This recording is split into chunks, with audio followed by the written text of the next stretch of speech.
Kita awali informasi hari ini dengan 13 kg barang bukti narkoba jenis sabu dan ribuan pil ekstasi yang merupakan hasil pengungkapan kasus yang dilakukan Satuan Reserse Narkoba Polres Lubuk Linggau dimusnahkan.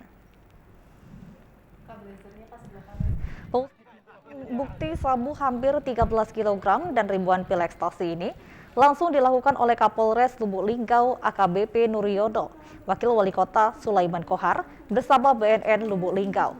Barang bukti berupa belasan kilogram sabu dan ribuan pil ekstasi ini dimusnahkan dengan cara dimasukkan ke dalam mesin cuci bersama dengan air dan juga deterjen, kemudian dibuang di sepsi tank.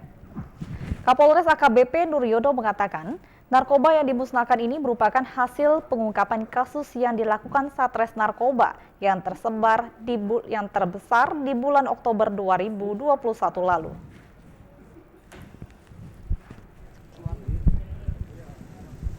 Narkotika golongan 1 jenis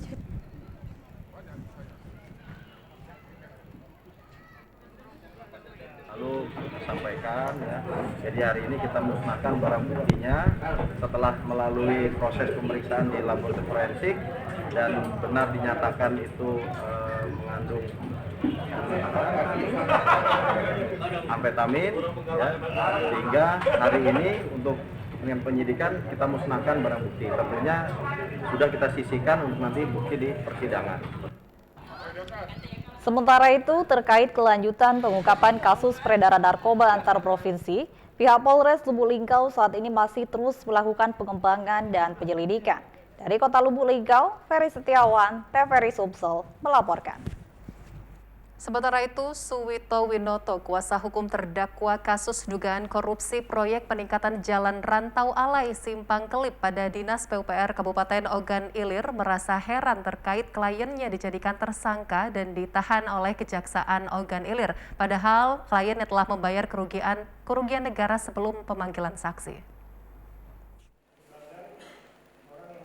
Sidang perdana kasus dugaan korupsi proyek peningkatan jalan rantau alai Simpang Kelip pada Dinas PUPR Kabupaten Ogan Ilir dengan terdakwa Samsul Bahri dan Zainal Abidin digelar di Pengadilan Negeri Kelas 1A Palembang yang agendanya pembacaan dakwaan dari Jaksa Penuntut Umum secara virtual. Terdakwa Samsul Bahri selaku PPK Dinas PUPR Ogan Ilir dan Zainal Abidin yang merupakan Direktur PT Vizuhu Cahaya Buana diduga telah merugikan negara sebesar 771 juta rupiah. Atas perbuatannya terdakwa dijerat dengan pasal 2 dan 3 Undang-Undang tentang Tipikor dengan ancaman penjara maksimal 12 tahun.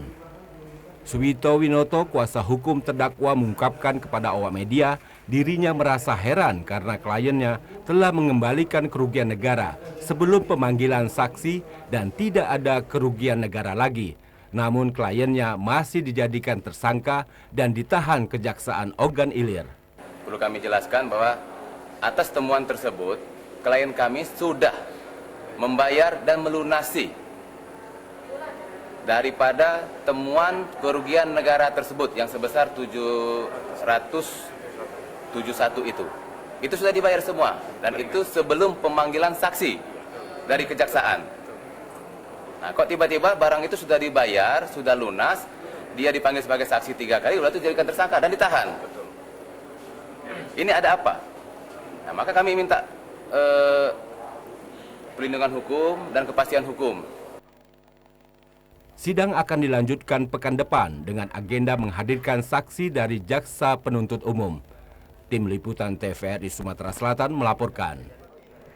Kasus dugaan ijazah palsu milik Kades Sugiwaras Kecamatan Gumai Talang Kabupaten Lahat kini telah dilimpahkan ke Kejaksaan Negeri Lahat. Perkara tindak pidana pemalsuan ijazah yang dilakukan Oknum Kades Sugiwaras Kecamatan Gumai Talang berinisial MH kini naik ke tahap 2 penuntutan. Setelah berkas dinyatakan lengkap, MH dan seluruh berkas dibawa ke Kejari Lahat untuk proses hukum lebih lanjut. Menurut Ibda Chandra Kirana, Kanit Pitsus Polres Lahat, Oknum Kades MH terbukti memalsukan ijazah SD sebagai syarat untuk masuk ke sekolah paket B atau setara SMP, sehingga bisa mencalonkan diri sebagai kepala desa.